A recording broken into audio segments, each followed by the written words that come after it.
नमस्कार शेतकरी मित्रांनो, कपाशी पिकावर पांढरी माशी म्हणजेच व्हाईट फ्लाय ही एक मोठी समस्या आहे।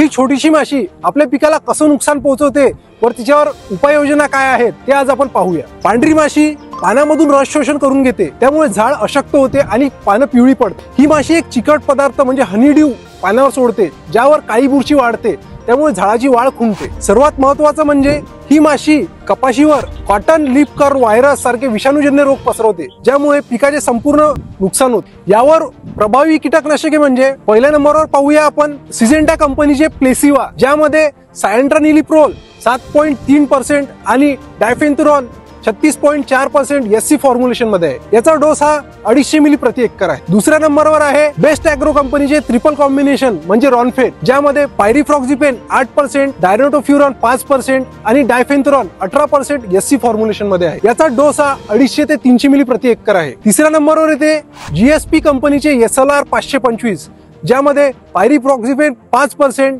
डायफेन्थुरॉन 25% एससी फॉर्म्युलेशन मध्ये आहे, ज्याचा डोस हा 400 मिली प्रति एकर आहे। यावर चौथ्या नंबरवर आहे धानुका कंपनीचे डिसाइड, ज्यामध्ये इथोपेन फॉक्स 6% आणि डायफेन्थुरॉन 25% WG फॉर्म मध्ये आहे।